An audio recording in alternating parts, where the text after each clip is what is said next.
Greetings and welcome to, believe it or not, our 50th Town Hall series today. It's lovely to see all of you. I hope you're enjoying the spring, and I couldn't think of a more appropriate topic for the big number 50 than something that is at the true heart and soul of what Houston Methodist is about, and that's our faith basis and our spiritual care.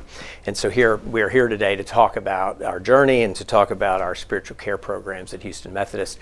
If you look at the top 20 hospitals in the United States by U.S. News and World Report, we're really the only one that today maintains such a strong tie to a faith tradition. There's several others sort of born that way, and we're very proud of that. We think that makes us very, very different and special, and we think it's a huge part of holistically looking at how we heal and care for our patients and their families and their loved ones.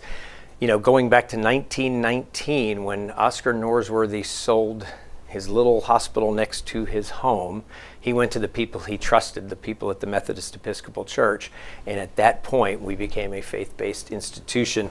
They literally passed the hat, the collection plate, did bake sales to make that happen back at that time. We're delighted today to be joined by the Reverend Stacy Auld, who's our Senior Director of Spiritual Care and Values Integration at Houston Methodist. Many of you may have seen a very impactful announcement recently, which is that the amazing Charles Milliken, who's been with Houston Methodist for 20 years and has had a 6+ decades long career in ministry, is retiring in a few months, and I'm pleased to say that Stacy will become our new Vice President of Spiritual Care, succeeding Charles in that role. So congratulations, Stacy. We're glad to have her here, and thank you to Charles. We'll be doing many things to celebrate him over the next 3 months or so.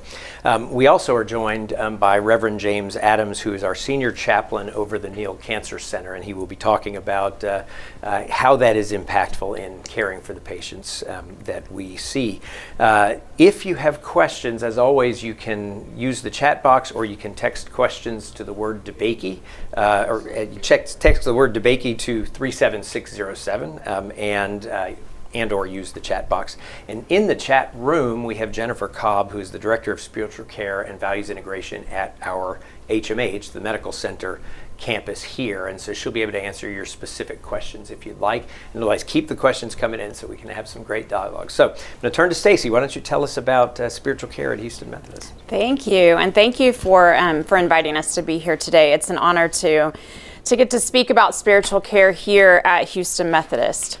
So I want to jump right in and start with a definition of spirituality.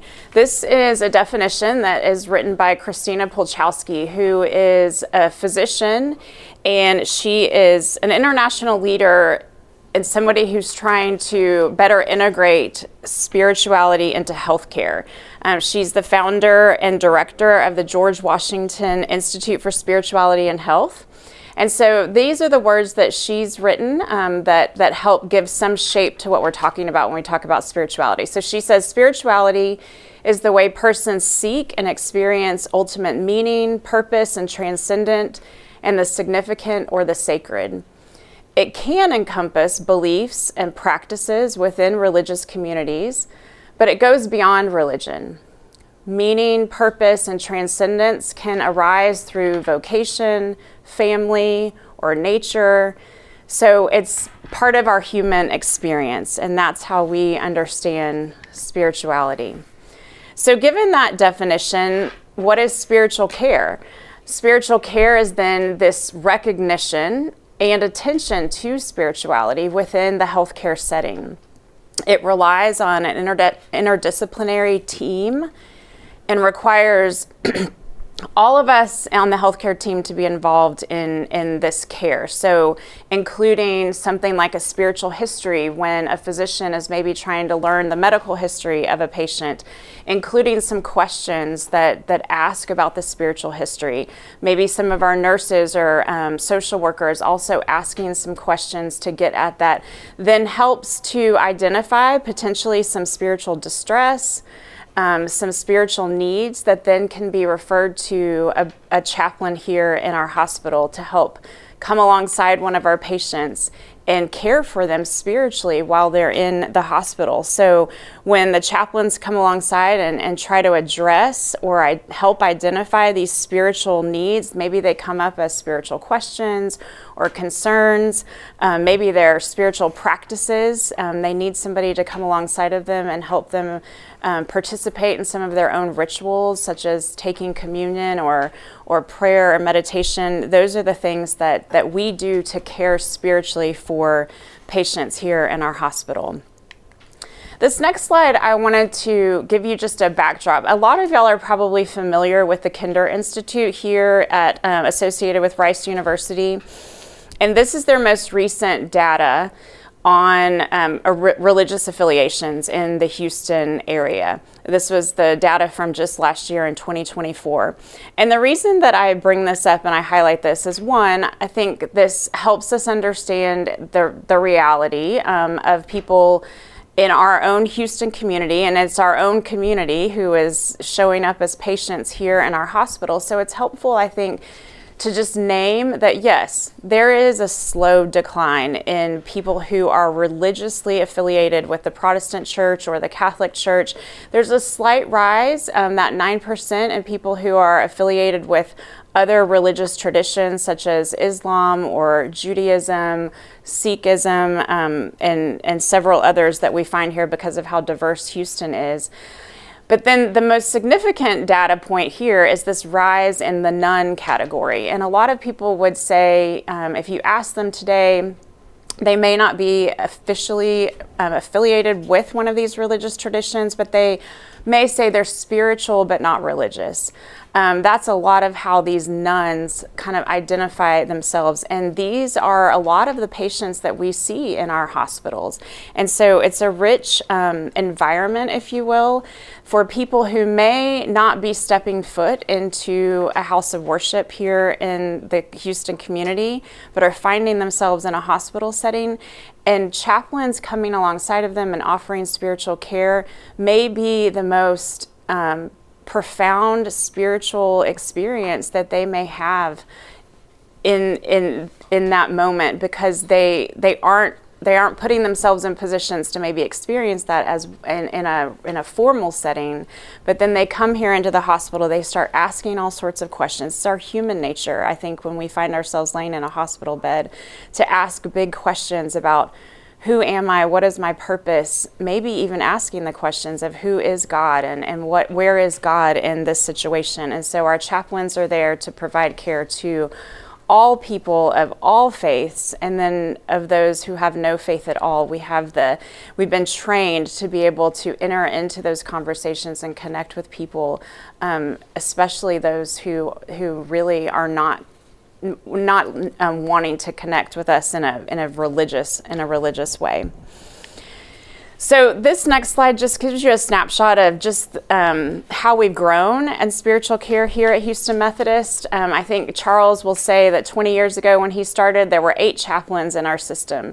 Now we have 70 chaplains that are serving throughout all 9 of our hospitals. We also have accredited training program called Clinical Pastoral Education. So we have residents and students. You see that number at 35. So we have a lot of people out on the front lines as board certified chaplains, as students who are training to be chaplains.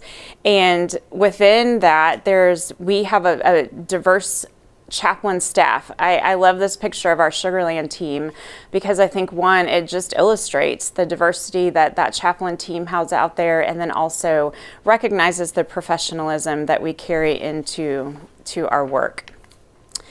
This next slide gives you an overview in numbers to see what kind of an impact that the chaplain staff and our volunteers are making throughout our system. You can see that year over year, we've had quite an increase in the number of patients that we're caring for. You can see that too with our volunteer program. I'm going to speak about that in a little bit. Our patient consults, I think that's to see that number is increased, I think is testament to how our chaplains continue to embed in our clinical units. So the more known our chaplains are, the more that our nurses and social workers and physicians understand the role of the chaplain and the care that we can provide as part of the care team, they begin to make consults to us more often. Some consults come directly from the patients. They ask for us to see, but sometimes some other clinical team member has identified something and then has consulted us to maybe go in and make a visit with a patient. You also see that we have had a big increase in our advanced directives, and I'll talk about that. That's one of the services that the chaplains offer, is helping educate patients about their medical power of attorney, their directive to physicians, and then we help execute those for them. And then our staff support is something that is a big part of what our chaplains do. We saw a real rise of that in COVID, where our chaplains had always been caring for our staff, but this emphasis on really caring for the front lines became a new level, to where I think our chaplains, if I were to put percentages on it, I think about half of their day could be spent caring for our staff in different ways, either on one-on-one support or in group support. And we believe that when our staff are being cared for, when they feel like that their spiritual lives are integrated into their work and that they're being attended to their own spiritual needs, then they are better equipped to care for our patients. And so staff care is an important part of what we do. This is the slide I want to lean into the most during this presentation, because I think this really helps put some words to what the role of spiritual care is in a patient's journey. Chaplains, I think, provide authentic presence and connection in an increasingly isolated world. I am working on a dissertation right now for my doctorate degree, and so I'm doing a lot of research on social isolation and loneliness and the impact that has, that those are both social determinants of health that we care about here in the hospital. And we know that when people are isolated and lonely, that can impact their physical well-being, their health.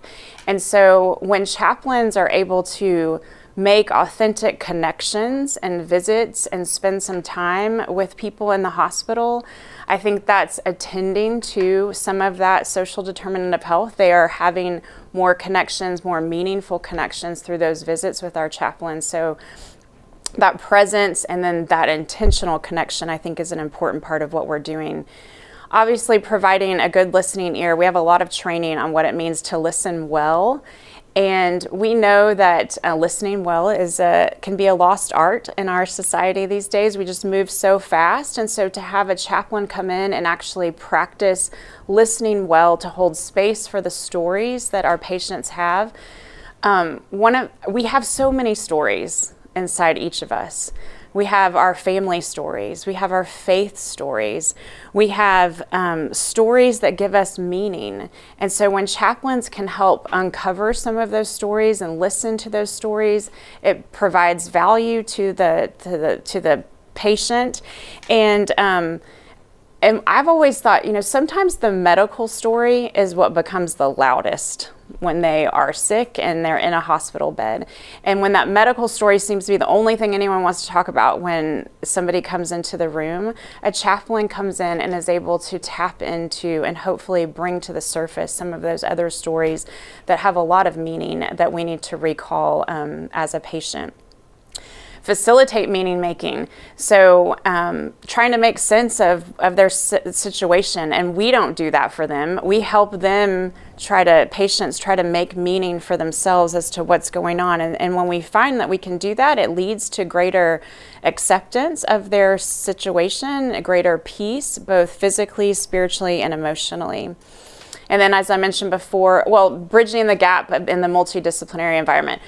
As we become more specialized in all that we do from a medical perspective, there's a lot of players that are usually in the room or caring for a patient. And often the chaplain can be somebody that is able to help bridge some of those gaps and make sure that some of that communication is being understood by the patient with all the different people that are caring for them. And then educating them on their advanced directives, them having, patients having documents in place where they know that they have somebody who can make decisions for them if they're unable to, gives them a peace of mind and also helps support them on their medical journey.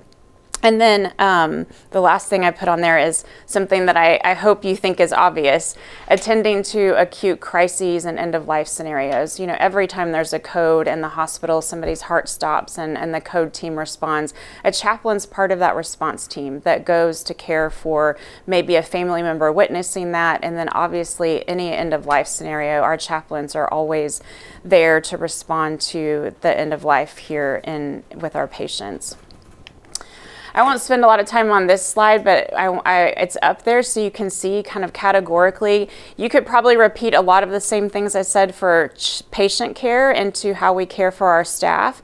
But again, just reiterating, we have programmatic things in place. We have values integration initiatives in place. There's a lot of things in place that our chaplains are doing specifically to care for our staff so that they feel better prepared to care for our patients. Our volunteers, we could not do what we do and make the impact that we make without our spiritual care volunteers. And thanks to a recent gift from James and Carol Luke, we were able to establish a new system-wide volunteer training program so that we could provide the highest level of training to volunteers in our community that want to come and serve in the hospital setting. We have a little over 200 volunteers that are deployed throughout all of our hospitals. Right now, we train 3 new cohorts a year, led through our system-wide training program. And as you may have seen on that statistic stat, our volunteers alone made 5,600 visits in 2024. And I would guess that those 56,000 visits would not have been made up by the staff chaplains. Those would have just been touch points that weren't able to happen. And so without those volunteers, we would be missing a lot of the connections and touch points that we have right now. Last couple of slides, I wanted to just highlight a few things from 2024 that we have been able to celebrate in spiritual care at Houston Methodist. One is that we dedicated our first chaplain to an outpatient clinic, which is the Neal Cancer Center, and you're going to hear from James here in a minute. But we know that when you look at Houston Methodist as a whole and you look at our patients that are a part of our Houston Methodist family, there's a huge percentage of our patients that hopefully will never come to the bed, never be inpatient, but will be receiving services from our outpatient services. And so to know that we seek to provide a spiritual environment of caring as part of our mission, we want our outpatients to experience that too. And so we're piloting this with James to see what it's like, to see what infrastructure looks like, to see what it will mean to be able to offer some spiritual care to people on their cancer journeys in this outpatient setting. We also launched our spiritual care research initiative. Last year, we hired our first spiritual care researcher dedicated to working with our chaplains to help develop them and what it might look like to start writing case studies and producing research out of Houston Methodist to partner with different physicians and researchers who may be working on something that relates to the heart or to the brain, but adding a spiritual care component to their research may help us see something and may fill out a bigger picture. We partnered with the Monarch community, which is in the museum district, and it provides a therapeutic residential community that specializes in severe psychiatric disorders. And now we have a chaplain that goes every Friday to offer spiritual care to the residents in that community, and then they are there to support the staff too. And then that last one, we were awarded a $1.5 million gift from the Moody Memorial First United Methodist Church of Galveston in 2024, which is allowing us to establish our third clinical pastoral education site. And we'll establish that at Clear Lake, which will mean we can have more students learning in our environment to become chaplains after they complete clinical pastoral education. And then this last side, just looking ahead, one of our things that we're thinking about, we're obviously focused on for 2025 is celebrating that our Cypress location has opened back in March. And so we want to establish a strong spiritual care presence at Cypress. We have a director of spiritual care there, we have a chaplain, and we have our initial cohort of volunteers that have been trained, but we're looking to add more volunteers as that hospital continues to grow and see more patients. We also embedded a chaplain into the transplant center here back in January to focus on identifying places in a transplant patient's journey where they might have a need for spiritual care. So really assessing that journey that a transplant patient goes through and providing spiritual support to them along the way more systematically. That third one is thinking about part of that Moody money we had dedicated to expand support in our physician organization in the southern region, if you will, like around Clear Lake and Baytown and Sugar Land. And so we're looking strategically about what that might look like to add another chaplain to our physician organization that would be caring for our employees in those clinics. And then the last thing is that back in October, we had the Faith in Medicine Luncheon that we had about $400,000 given to us through that event that is dedicated to initiatives in oncology and spiritual care. So we are working with James, we're working with the leadership in the Neal Cancer Center to think about what new initiatives could impact our patients in oncology and spiritual care. So with that, I want to turn it over to James, who is our senior chaplain in the Neal Cancer Center and is going to share a little more detail about his work that he's been doing in the last year. Great. Well, thank you, Stacy. I really appreciate it. Like I said, I'm James Adams. I'm the senior chaplain with the Neal Cancer Center in our physician organization. And what's unique about the role that I have is I work primarily in our outpatient setting here at our academic medical center campus, as well as supporting our clinics in the community through virtual care. And I'm just one of many folks in our cancer centers that are supporting our patients. Each of our hospitals has a cancer center located in it with our infusion centers, radiation, oncology. Our inpatient teams there support them very well. So we all work together as a team to support across our system. So today, though, I want to share a little bit about what I do in our setting, in the setting of outpatient care with my story working with Beth. And to be clear, Beth is a pseudonym. There's no privacy details are changed here to maintain her privacy. But we have a chance to sort of dig into what spiritual care looks like in our cancer center. So, Beth is a woman in her late 30s with a 2-year history of stage 4 breast cancer. She's married, she has a toddler, and I first met her in our infusion center during one of her chemotherapy appointments. And I met her because I had reviewed her medical records and looked at her age, her depression scores, her last oncology notes, her diagnosis, and how long she'd been in treatment, and recognized that there may be some need for spiritual care and support. And so we met 13 times over 11 months, either in the clinic, through telehealth, or during an inpatient stay. And she's a vibrant, caring, and thoughtful person who spent a career caring for others and took meticulous care of her own body and health with diet and with exercise. Yet she received a devastating diagnosis after the birth of her first child. And she expressed spiritual pain, often asking, how can this be happening to me? And so Stacy gave us a lovely definition of spirituality when we opened up, and I want to share this one from the National Cancer Institute. And when we're talking about spiritual care, what we're talking about is that aspect of humanity that refers to the way individuals seek and express meaning and purpose, and the way they experience their connectedness to the moment, to self, to others, to nature, and to the significant or the sacred. In essence, spirituality encompasses the way that we feel connected to what is most important to us. And when we lose and find our place in the world, but when we lose that sense of connectedness in one of these areas or all these areas, we can experience what we call spiritual pain and distress. And it's very hard to describe what spiritual pain is like, but it's often felt like an ache, a sadness, loss of meaning, hopelessness, feeling demoralized, that helpless feeling, or even sometimes physical pain.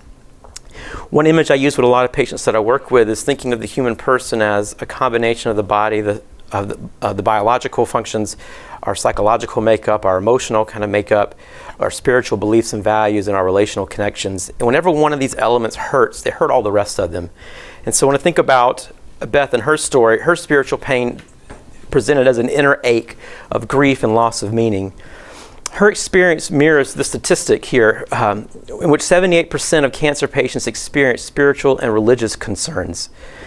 The difficulty in identifying who these patients are and getting them the support that they need. In a multi-site study of cancer patients measuring their perception of the quality of their cancer care, 52% felt that it would be appropriate to be asked by their providers about their spiritual and religious values or beliefs.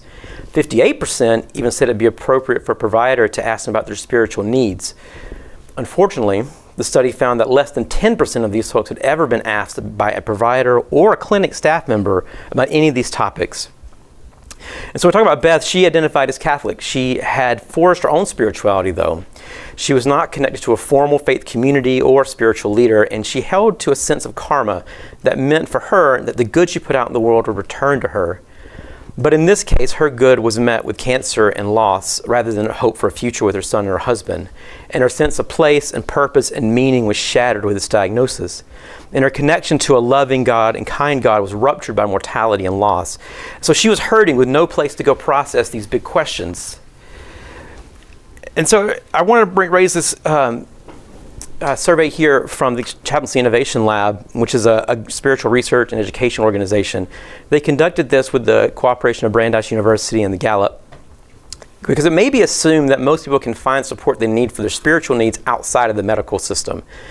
But in actuality, these folks, this study, research, or the survey at least, found that 21% of Americans attend weekly services, and less than 30% of the folks surveyed feel they could have a trusting relationship with a spiritual or religious leader. And so, meaning that fewer and fewer people are frequently connected to a faith community or attending regularly enough to be integrated into that community, and even fewer folks feel they have an ability to, or actually a large number of folks do not feel they could have a trusting relationship with those leaders. So what this study also found was that 18% of Americans had interacted with a chaplain outside of a faith community, with more than half of those folks finding a chaplain within a healthcare setting. And among that group, 42% found the chaplain's work with them incredibly valuable on their spiritual well-being. And that 42% being very valuable, there was a Likert scale of valuable, very valuable. So a larger number than half found the chaplain's interaction valuable for them. And so I present all this to take all this data together. Spiritual care in the clinic is really an important piece of what we offer here at Houston Methodist, because patients feel that it's valuable, first of all. And secondly, because in our outpatient setting and among cancer patients, it's very likely that they'll experience spiritual pain and distress. And with Americans, they're less likely to be connected to traditional sources of spiritual support. And so when we go back to Beth's story, she was facing spiritual pain with her diagnosis, and she didn't have a supportive connection to a faith community or a faith leader. And like many people with this diagnosis, her clinical spiritual care was a primary source of spiritual support. And she reflects what we find among a large number of American populace that's not connected to the faith community or a spiritual leader. And this is important for us to consider because clinical spiritual care specializes in understanding the connection between spiritual pain and diagnoses. And so we consider how spiritual pain hurts. In Beth's spiritual pain, it waxed and waned over 11 months. There were times when her sense of spiritual pain was very acute, such as when her treatment stopped working or her physical symptoms increased. At these junctures, her experience reflected what our colleagues at MD Anderson found when they studied spiritual pain in advanced cancer, which is reflected in these numbers here. And what's important in this data is that most cancer patients experience spiritual pain at some level, with a much larger subset of those groups experiencing spiritual pain that they would describe as severe and chronic. And importantly, spiritual pain isn't isolated to folks with religious or spiritual identity. They also found in this research that 22% of the folks who did not identify with the religious or spiritual community still identified having spiritual needs and issues that needed to be addressed. So to kind of put the feet on the ground of what spiritual care looks like with Beth and what she and I were able to work together to do, I want to show you this diagram. This is from some researchers in the Netherlands, and it really helps take the lid off what spiritual care is. And so for Beth, spiritual care focused on supporting her values, tending to grief, exploring her beliefs, and reframing her spirituality to cope with her illness. And what this diagram illustrates is how I provided care in this case. So I screened Beth for spiritual pain through looking at her medical records and through a brief initial visit. Through more extended conversations and using a spiritual assessment tool for cancer patients, we were able to identify some primary and secondary areas of spiritual pain. And I use things like cognitive reframing, emotional validation, prayer, legacy projects, meditation, and homework to help relieve her pain at different points in her treatment journey. And then each time we met, we begin the process over again. So healing for Beth was a process of recognizing how her diagnosis had ruptured her sense of connection to her life's meaning, her relationships, and her spirituality. She was trying to make sense of what happened to her and how to live well under these circumstances. And she deeply valued her family and was grieving leaving them. So I supported her grief through expression and encouraged her ongoing connection to them by maintaining these positive relationships and spending time with her family. Her belief in karma was both a source of positive meaning and negative meaning. And so she wondered if she was being punished for wrongdoing, as well as recognizing how much good she had done in the world. So to intervene, we narrated her life story and reframed this belief by focusing on all the good she'd experienced by giving, as well as the good she had received from others throughout her life and through her cancer journey, as well as looking at her belief in God and what she had grown up in her Catholic tradition, what beliefs about God she carried with her, and what experiences of God we could rely on and come back to support her sense of peace and well-being. She was also grieving the loss of her career, the life that she hoped for, and the future of her son that she would not see. So I supported her grief in normalizing it, encouraging her emotional expression, but also helping her with legacy projects so that her memory of her could be passed down to her son in the way that she wanted it to be. We explored her sense of gratitude for the fullness of life that she had experienced. She also felt disconnected from God in the face of mortality and loss. So she felt that pain of unfairness of the circumstances and struggled to make sense of why, through karma or divine will, she was facing mortality at this age. So we found ways to connect to God and that were authentic, using psalms and prayers that could express grief and anger and hope. And on good days, I encouraged her positive outlook and activities that helped her feel normal and enjoy her life. In our last visit during her inpatient stay, she came into the hospital due to complications from this cancer. We discussed the end of her life and how she could decide what quality of life meant for her and make decisions about foregoing treatment and entering hospice care. And so for me, spiritual care embodies the presence of God to individuals in pain through a supportive presence using clinical skills that help enable someone to find their strengths within their souls, their life stories, their faith traditions, and their communities to cope with pain, as well as forge new meaning in a meaningful life. In our visits, I tried to foster an environment of radical acceptance of whatever feelings and meanings that she was drawing from her experiences. And when someone feels disconnected from God or from their family or from themselves, radical acceptance allows for a person to feel connected again. Then we're able to work together to co-create some new ways of living in the world when life circumstances rupture our lives. And so over time, Beth was able to utilize these interventions to cope with difficult days, reconnect to her faith, feel a sense of meaning and accomplishment with her life, experience her grief, and voice her own legacy for her son. And because I worked within the outpatient context, we were able to work together over the course of her illness towards these ends. And like many spiritual care relationships, she left our hospital to enter hospice care and was then her care was then picked up by a hospice chaplain, and that's where she and I's story ends. And so at the end here, I wanted to share a little bit of looking forward to how we're leading spiritual care in this setting and what kind of looking outwards can look like in our cancer center and working with our cancer patients. And our outpatient care is a huge opportunity for spiritual care. When it comes to looking at our different centers, we have a number of people who come through every day in our clinics. Last year in the clinic here at our medical center campus, we had over 20,000 encounters in just the hematology and oncology clinic. That doesn't include the Peak Center for Brain Cancers and Tumors. It doesn't include our infusion centers or radiation oncology. That's just the amount of encounters seen by our physicians in those areas. I was able to have 700 encounters last year.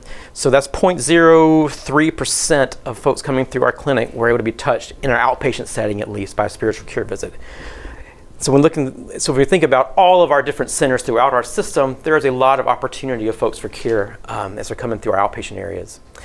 Virtual availability is a big thing. So one thing that I'm able to do is use our MyChart platform to provide virtual care for folks who are at home. So between their clinic visits, between their infusions, between treatments, they're able to reach out to me and ask for a visit. I'm able to reach back out through MyChart messaging, through telephone calls, through emails, and connect with these patients when they're at home, and then find times that are convenient and comfortable, or at least convenient for them, in a setting that's comfortable for them to have a deep and important conversation.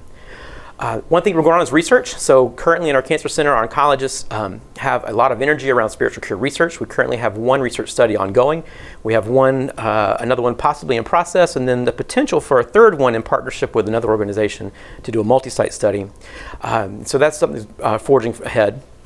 Education is something we're working on too. So one thing that I help do among our physicians and our frontline staff is provide education on spiritual pain and distress, how to communicate well, how to use certain language to ask these questions and figure out who is it that needs care and who's struggling. And best practices. We're working on, like I mentioned before, we have a work group of oncology chaplains in our system who are working together to review research, to review best practices, to sort of align what we do with the research, and also working with partnership groups such as Transforming Chaplaincy and the Chaplaincy Innovation Lab to gain new insight from the research that's going on across the country and across the world in spiritual care to align our practices. So that, I appreciate your time, and I'll turn it over to Dr. Boone for some questions. Thank you, James. That was very powerful, and thank you for sharing the story and the journey with Beth. She was very lucky to have you in her life. Tell us about your journey of how you became a chaplain. I'd love to hear that. I'd like to hear that from both of you. Stacy, let me start with you.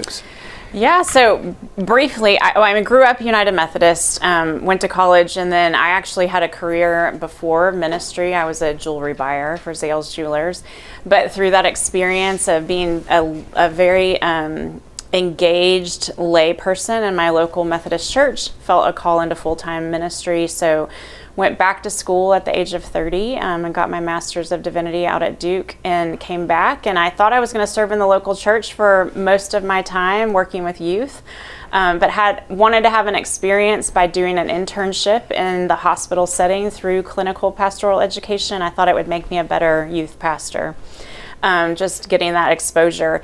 And I did that, and I realized this was the setting that I think God created me for. And so I moved to Houston in 2009 to do a residency here at Houston Methodist, and have been here ever since. So I've served as a resident, and then a staff chaplain, and then the director of the team here, and then the system director over the last couple of years. And so for me as a United Methodist clergy person, that this is where I feel like God's kind of given me, instead of a local church to care for and to think about the spiritual life of parishioners coming into a local church. I feel like God's placed me here in the hospital setting to help make that a reality for people, and to have a meaningful spiritual experience while they're in the hospital.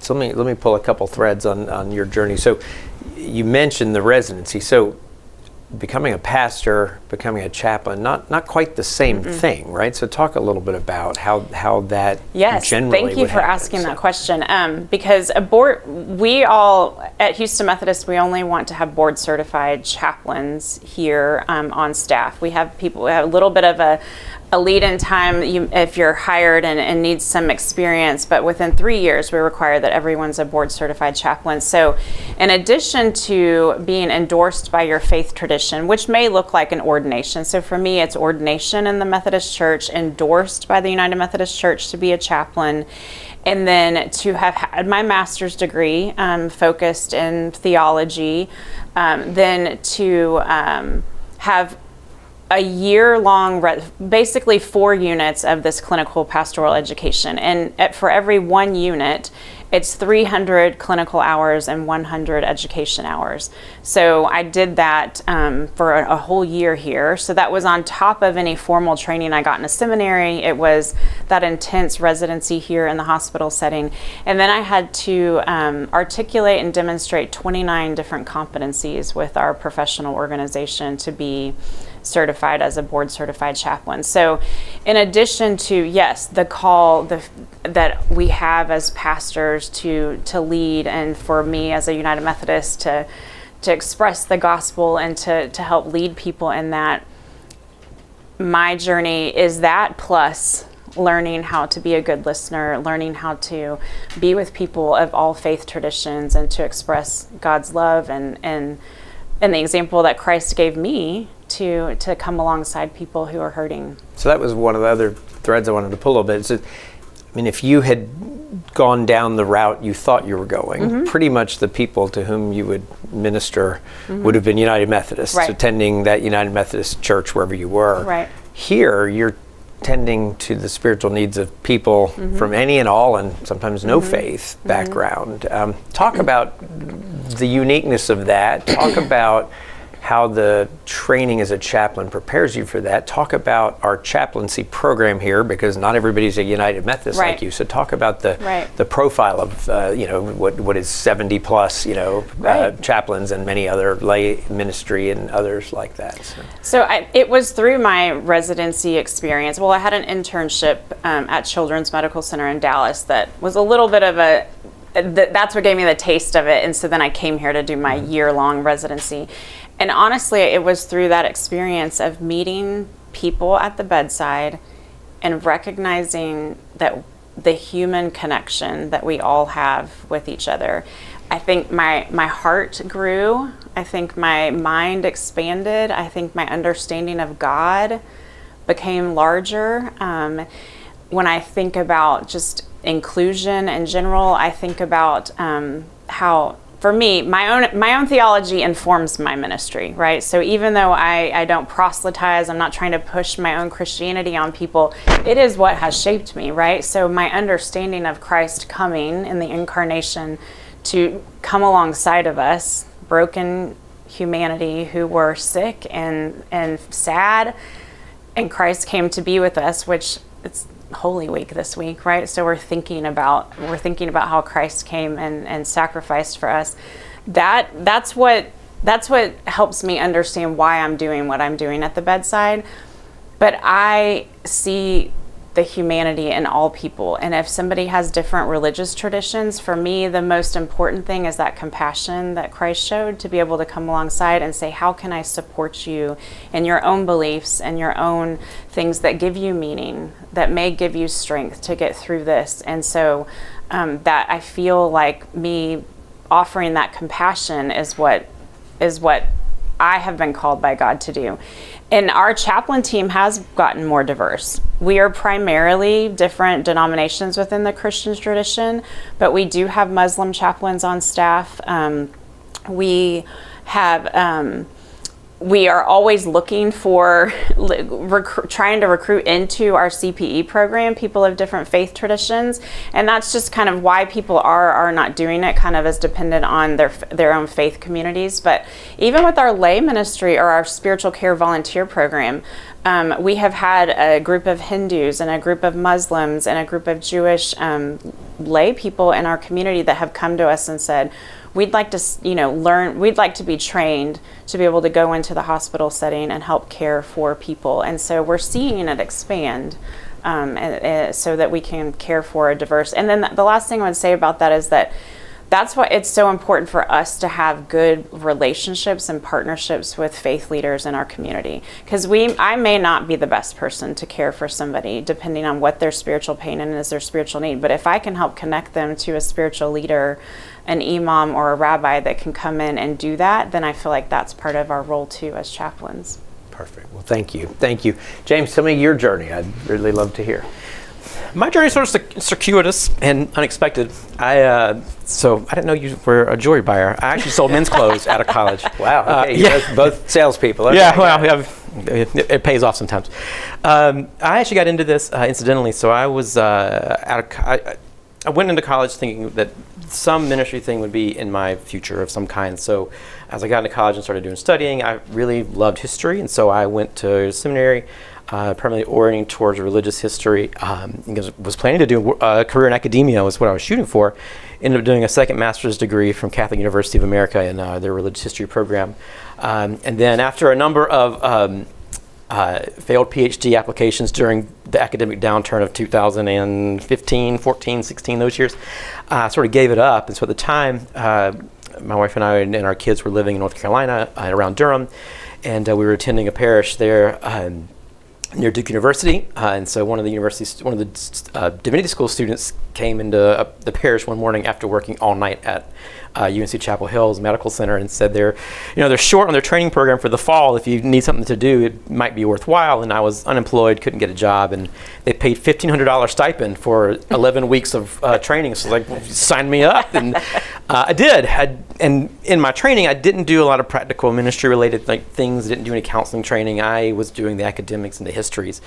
So I showed up cold turkey to a level 1 trauma center with a burn center and a psychiatric hospital and a pediatrics wing, and went by the seat of the pants and sat down at bedside with folks. And one of the first major interactions that I remember was a lady who had both legs amputated, had kidney disease and some severe diabetes, some other things, and was down that day. And she wanted to go and tell her children that she was done with medical care. She just wanted to go home and be with them and let nature take its course and let the disease process do what it's going to do and let God have his way with her and go home.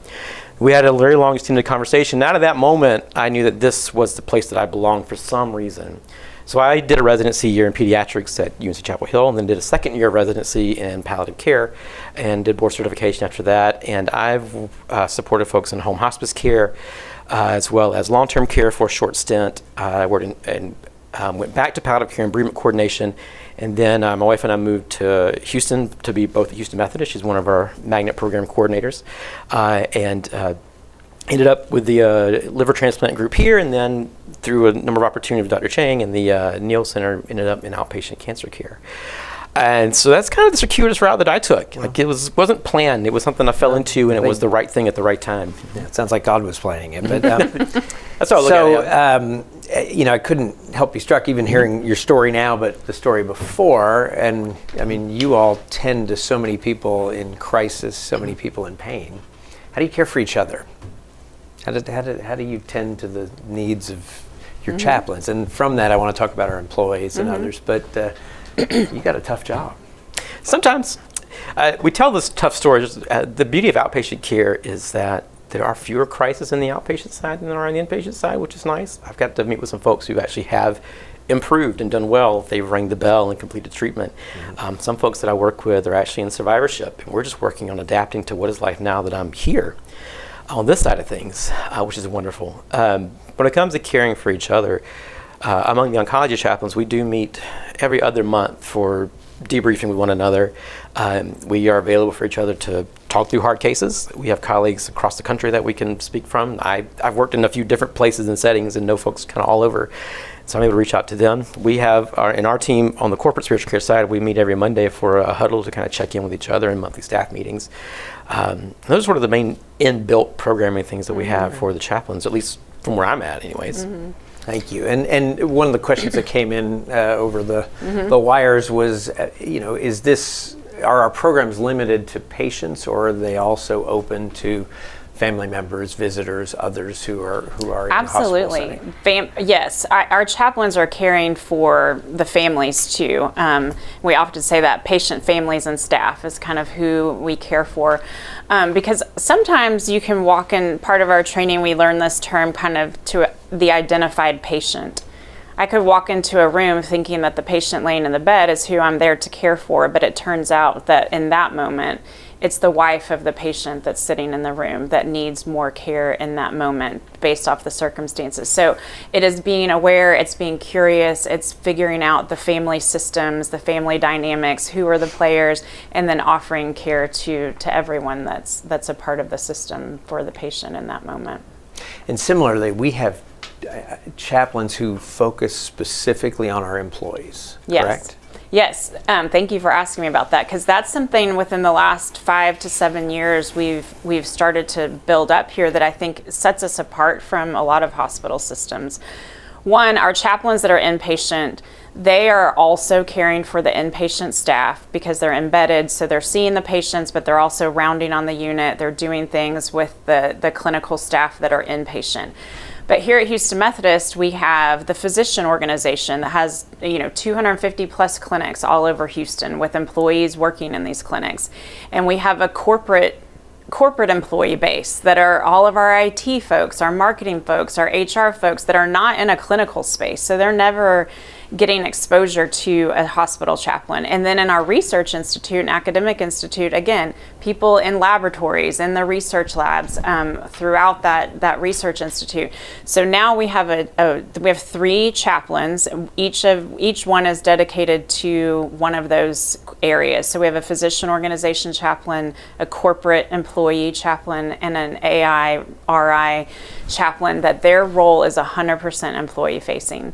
So anything that we are the inpatient chaplains are trying to do with the inpatient staff. They are finding creative ways and programmatic ways and one-on-one consultation to be able to care for our employees that may never encounter a chaplain because they're not in a clinical space. So. Well, I'm going to wrap up. I'd love to hear about the future a little bit. Any innovations you see coming down the pike over the next few years that you really want to focus on? Let me start with James. I'll come to Stacy to close. So. Yeah, I think, like I mentioned before, I think the outpatient setting is going to be one of the biggest things that we can do here in our setting. We, as the PO, the physician organization keeps expanding and putting more clinics throughout Houston, there are more opportunities to reach out to our patients in our primary care and our specialty care clinics. Particularly in our cancer centers, we have a large number of folks that are just continuing to grow year over year that are coming to see us for cancer care, and so finding ways to connect with them both virtually and in person and across our system is going to be a big step forward for us, as well as research and best practices. These are kind of the three major areas that we're looking at. Mm-hmm. And I think some of what the modality of delivering spiritual care, I think, is what we were kind of forced to do it in COVID, right? We were forced to learn how to offer care over the telephone or over an iPad, and we realized, you can actually have a meaningful connection. We don't ever want that to replace a face-to-face human connection, but what are some of the ways, and even at our Cypress Hospital, being a smart hospital, what are some ways that we could potentially pilot what it would look like, if that hospital isn't staffed with a chaplain 24/7 right now, and it probably won't be for many, many years, that most of our hospitals aren't. There's chaplains on call, but what would it be like for the chaplain to just like the inpatient, the nurse is doing, coming on your screen in your room to do your intake and ask you all those questions, that we could virtually kind of buzz in a chaplain to be able to care for somebody at 11 o'clock at night versus saying, I'm sorry, we don't have somebody here in the hospital right now. We can come in, when they get here tomorrow. But having some of that more virtual real-time access to chaplains to enhance and supplement what we already have, I think, so using technology, I think, is a big way. Even capitalizing on the MyChart messaging. I mean, I'm in, several group texts with different groups of friends where we are offering care to each other just through our phone. And so, you think about just a meaningful exchange through your MyChart messaging. I mean, who would have thought that's how we would have been trying to offer some care? But James is finding that meaningful. Check-in that's all they needed, right? So. Well, that's great. Well, I want to thank both of you for amazing work that you do, and for the people you lead and the people you care for. You make a real difference, and you differentiate what we're able to do at Houston Methodist in caring for our community. So thank you both. Yes, thank you. I really appreciate it. Well, I'm going to give you a quick update on some goings on at Houston Methodist outside of this realm.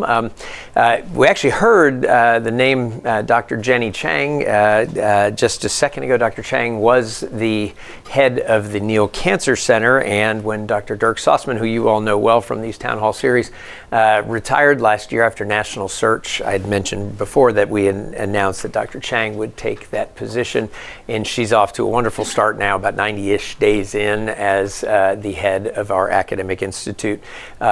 Many of you may have attended our Faith in Medicine luncheon in September, October. Dr. Chang actually gave an incredibly powerful testimonial about her faith journey and really how she sees faith involved in caring for cancer patients in her specific situation. So I know she has a very intense interest in the research side of that and working with you along the way. We've also mentioned Cypress. Here's some photos of Cypress. Cypress has now been open for 4 weeks and 1 day. I just looked at the 4-week data this morning. It is off to an absolute flying start so far. It really is quite remarkable how fast this is growing for us.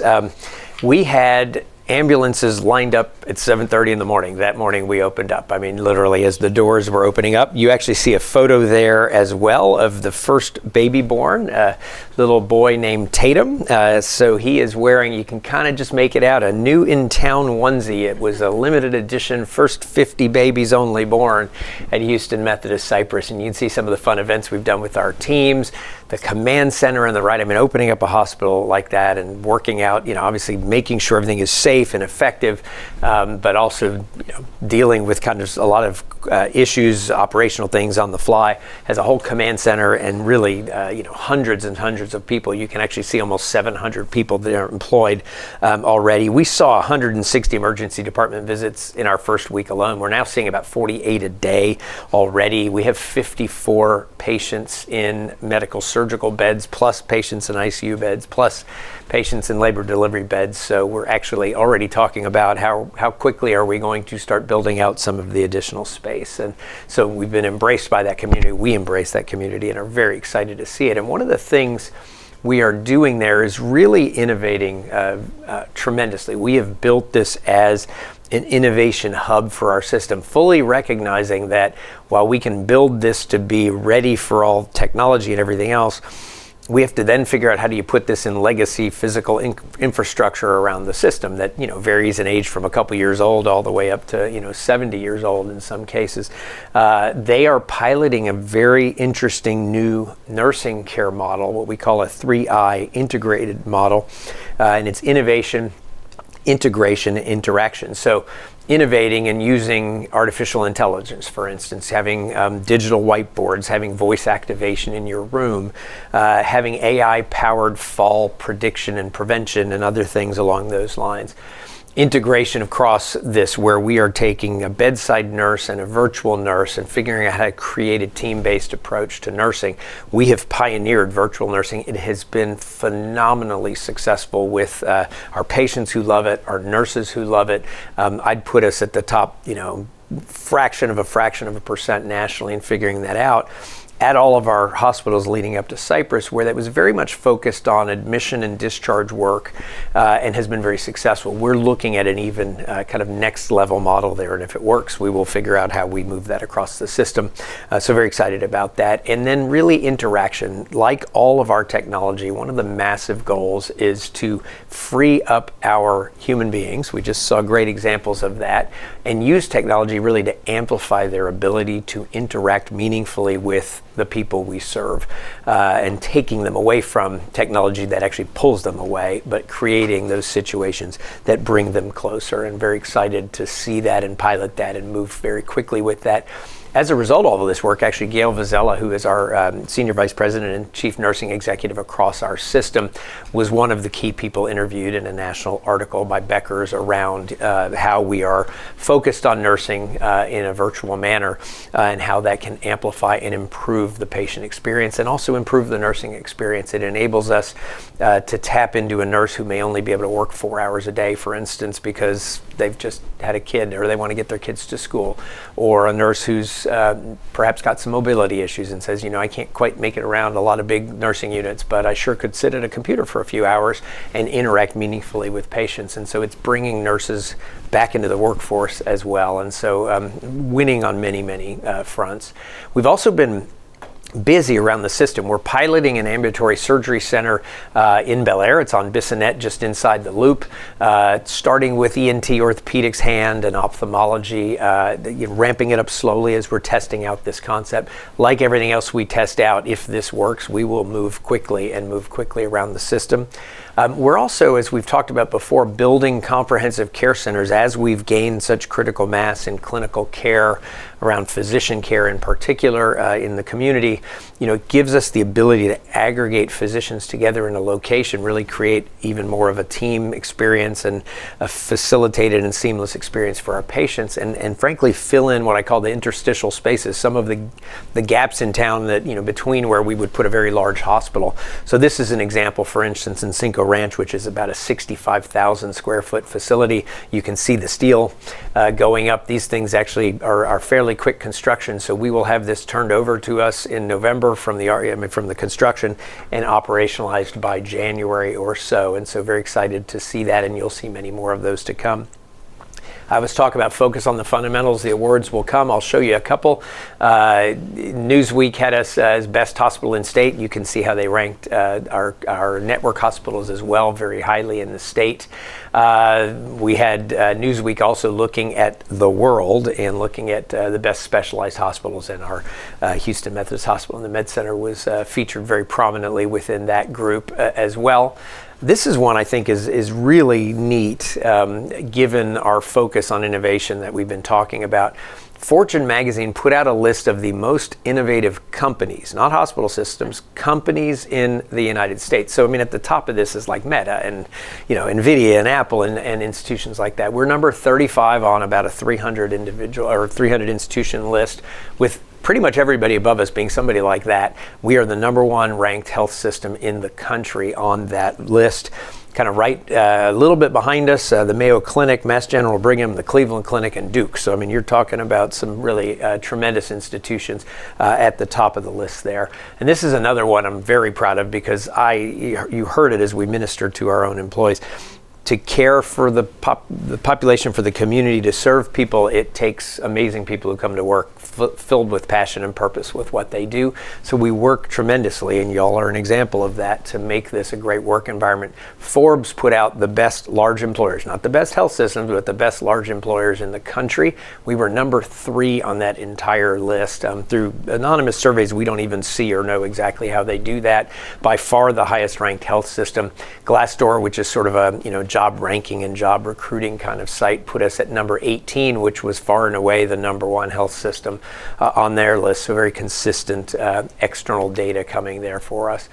One of the things I'm very proud about also, and I just wanted to feature, each year through our community benefits program, we support a lot of community activities and a lot of charities and community health centers, federally qualified health centers, etc.